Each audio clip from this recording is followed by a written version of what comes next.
ಪ್ರಿಯರೇ, ಇವತ್ತು ನಾವು ಈ ಶ್ರಮದ ದಿನಗಳಲ್ಲಿ ಯೇಸು ಕ್ರಿಸ್ತನ ಪ್ರಯಾಣದ ಮತ್ತು ಯೇಸು ಕ್ರಿಸ್ತ ಈ 40 ದಿನಗಳ ಶ್ರಮಗಳನ್ನು ನಾವು ನೋಡುವುದಾದರೆ ತುಂಬ ದುಃಖ ಅನಿಸ್ತದೆ. ಯಾಕೆಂದರೆ ಅವರು ನಮಗಾಗಿ ಕಲ್ವರಿ ಶಿಲುಬೆ ಮೇಲೆ ಪಟ್ಟಂಥ ಪಾಡಿದೆಯಲ್ಲ, ಆ ಪಾಡು ಈ ಲೋಕದಲ್ಲಿ ಮತ್ತೆ ಯಾರೂ ಪಟ್ಟಿಲ್ಲ ಎಂಬುದನ್ನು ನಾವು ಇಲ್ಲಿ ಗ್ರಹಿಸಬೇಕಾಗಿದೆ ಪ್ರಿಯರೇ.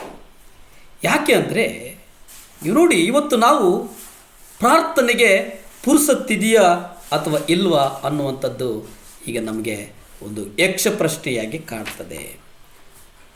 ಮತ್ತಾಯ 24ನೇ ಅಧ್ಯಾಯ 44 ನಾವು ಓದೋದಾದರೆ, ಆದ ಕಾರಣ ನೀವು ಸಹ ಸಿದ್ಧವಾಗಿರ್ರಿ, ನೀವು ನೆನೆಸದ ಗಳಿಗೆಯಲ್ಲಿ ಮನುಷ್ಯಕುಮಾರನು ಬರುತ್ತಾನೆ. ನೀವು ನೆನೆಸದ ಇರುವಂಥ ಗಳಿಗೆ ಆ ಸಮಯ ಇದೆಯಲ್ಲ, ಅದಕ್ಕೆ ನಾವು ಸಿದ್ಧ ಆಗಬೇಕು.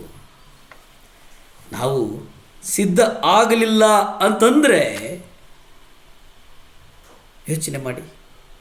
ಎಚ್ಚರಿಕೆ. ಈ ಕೊನೆಯ ಗಳಿಗೆಯ ಕುರಿತು ಹೇಳುವಾಗ ಯೇಸುವು ಪ್ರಾರ್ಥನೆಯ ಬಗ್ಗೆ ಒತ್ತಿ ಹೇಳುವುದನ್ನು ನಾವು ಗಮನಿಸ್ತೇವೆ. ನೀವು ಎಚ್ಚರವಾಗಿರ್ರಿ, ನೀವು ಜಾಗರೂಕರಾಗಿರ್ರಿ ಮತ್ತು ಪ್ರಾರ್ಥಿಸಿರಿ. ಎಚ್ಚರಿಕೆ, ಜಾಗರೂಕತೆ ಮತ್ತು ಪ್ರಾರ್ಥನೆ ಇವು ನಮ್ಮ ಜೀವನದ ಪ್ರಮುಖ ಅಂಶಗಳಾಗಬೇಕು ಅನ್ನುವಂಥದ್ದನ್ನು ನಾವು ಗ್ರಹಿಸಬೇಕಾಗಿದೆ ಪ್ರಿಯರೇ.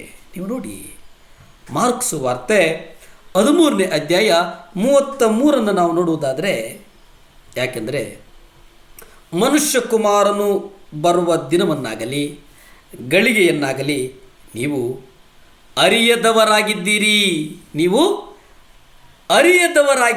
ನೀವು ಗಳಿಗೆ ಸಮಯ ಯಾವ ನಮಗೆ ಗೊತ್ತಿಲ್ಲ ಅನ್ನುವಂಥದ್ದು ಇಲ್ಲಿ ಬಹಳ ಸ್ಪಷ್ಟವಾಗಿ ನಾವು ನೋಡ್ತೇವೆ. ಅದಕ್ಕೆ ಈ ಲೋಕ ಹಿಂದೆಗಿಂತ ಈಗ ಹೆಚ್ಚು ಗಲಿಬಿಲಿಯಾಗಿದೆ. ಗಲಿಬಿಲಿಯ ಜೊತೆಗೆ ಗಡಿಬಿಡಿಯಲ್ಲಿ ಮುಳುಗಿದೆ ಎಂಬುದನ್ನು ನಾವು ಗ್ರಹಿಸಬೇಕಾಗಿದೆ. ಅತಿ ವೇಗವಾಗಿ ಕೆಲಸ ಮಾಡುವುದಕ್ಕೆ ಇವತ್ತು ನಮ್ಮೊಟ್ಟಿಗಿರುವರೆಲ್ಲರೂ ಬಹಳ ವೇಗವಾಗಿ ನಡೀತಾ ಇದ್ದಾರೆ. ಆದರೆ ಆ ವೇಗ ನಮ್ಮ ಸುವಾರ್ತೆ ಸಾರುವುದರಲ್ಲಿ, ಸುವಾರ್ತೆ ಜನರಿಗೆ ತಲುಪಿಸೋದ್ರಲ್ಲಿ ನಡಿಬೇಕಾಗಿದೆ ಅನ್ನುವಂಥದ್ದನ್ನು ನಾವು ನೋಡಬೇಕಾಗ್ತದೆ.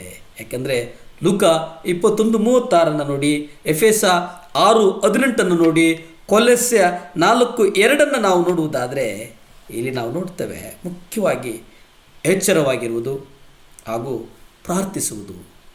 ಎಚ್ಚರಿಕೆ ಮತ್ತು ಪ್ರಾರ್ಥನೆ ಇವು ಅನೇಕ ಸಂದರ್ಭಗಳಲ್ಲಿ ನಮಗೆ ಪ್ರತಿಧ್ವನಿಸ್ತವೆ ಅನ್ನುವಂಥದ್ದನ್ನು ನಾವು ಮರೆಯಬಾರದು ಪ್ರಿಯರೇ. ಪ್ರಾರ್ಥಿಸುವವನು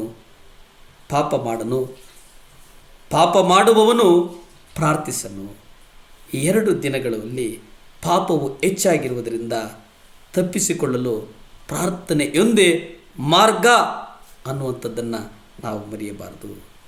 ಪ್ರತಿದಿನ ಬೆಳಗ್ಗೆ 2 ತಾಸು ಪ್ರಾರ್ಥನೆಯಲ್ಲಿ ಕಳೆದಿದ್ದರೆ ಆ ದಿನ ಸೈತಾನನಿಗೆ ಜಯ ಸಿಕ್ಕ ಹಾಗೆ ಎಂಬುವ ಮಾತನ್ನು ಮಾರ್ಟಿನ್ ಲೂಥರ್ ಅವರ ಸಾಕ್ಷಿಯಲ್ಲಿ, ಅವರ ಪುಸ್ತಕದಲ್ಲಿ ಬರ್ಕೊಳ್ತಾರೆ. ಎಷ್ಟು ಚಂದ ಬರ್ಕೊಳ್ತಾರೆ ಅಂತಂದರೆ, ಯಾರು ಪ್ರಾರ್ಥನೆ ಮಾಡ್ತಾನೋ ಅವನು ಪಾಪ ಮಾಡಲ್ಲ, ಯಾರು ಪಾಪ ಮಾಡ್ತಾನೋ ಅವನು ಪ್ರಾರ್ಥಿಸಲ್ಲ.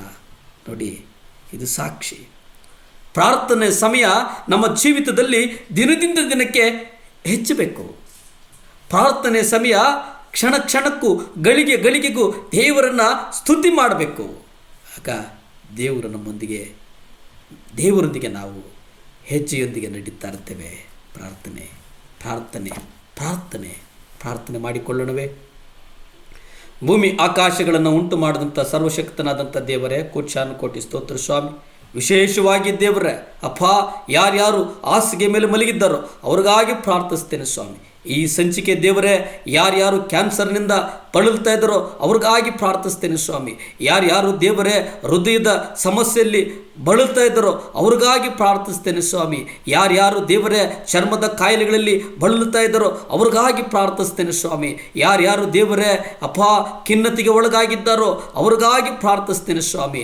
ರಕ್ತ ಕುಸುಮ ಕಾಯಿಲೆಯನ್ನು ವಾಸಿ ಮಾಡಿದಂಥ ದೇವರೇ, ಇವತ್ತು ಸ್ವಾಮಿ ವ್ಯಾಧಿಗ್ರಸ್ತರನ್ನು ಯೇಸು ಕ್ರಿಸ್ತನ ರಕ್ತದಿಂದ ಗುಣ ಮಾಡು ಮಾಡು ದೇವರೇ, ಗುಣ ಮಾಡು ಸ್ವಾಮಿ. ದೇವಾ, ಆ ಮಕ್ಕಳಿಗೆ ಸ್ವಾಮಿ ದೇಹದಲ್ಲಿ ಕಾಡುವಂಥ ಸಕಲೆಂಟು ಕಾಯಿಲೆಗಳನ್ನು ನಿಮ್ಮ ಪಾದದ ಸನ್ನಿಧಾನಕ್ಕೆ ಒಪ್ಪಿಸ್ತಾ ಇದ್ದೇವೆ. ಯೇಸು ಕ್ರಿಸ್ತನ ರಕ್ತದಿಂದ ಬಿಡುಗಡೆ ಕೊಡು ಸ್ವಾಮಿ, ಸೌಖ್ಯ ಕೊಡು ಸ್ವಾಮಿ, ಸುಖ ಕೊಡು ಸ್ವಾಮಿ, ಫಲ ಕೊಡು ಸ್ವಾಮಿ. ದೇವ, ಹಾಗೆ ಮಾಡಿದ್ದಕ್ಕಾಗಿ ಕೋಟಿ ಸ್ತೋತ್ರಗಳನ್ನು ಸಲ್ಲಿಸ್ತಾ ಅಪ್ಪ, ನನ್ನನ್ನು ನಾನು ಒಪ್ಪಿಸಿಕೊಟ್ಟು ನನ್ನನ್ನು ನಾನು ತಲೆತೆಗಿಸಿ ತಮ್ಮನ್ನು ಹೆಚ್ಚಿಸ್ತಾ ನಜರೇತಿನ ಯೇಸು ಕ್ರಿಸ್ತನ ಅಧಿಕಾರದ ನಾಮದಲ್ಲಿ ಬೇಡಿ ಬಂದು ಪ್ರಾರ್ಥನೆ ಮಾಡಿ ಆಶೀರ್ವಾದಗಳನ್ನು ಹೊಂದಿಕೊಳ್ತಾ ಇದೆ ಪರಮ ತಂದೆಯೇ. Amen, amen, amen. ಪ್ರಿಯರೇ, ನಿರಂತರವಾಗಿ ನೋಡ್ತಾರೆ 7 ಲ್ಯಾಂಪ್ ಚಾನಲ್. ನಮಸ್ಕಾರ.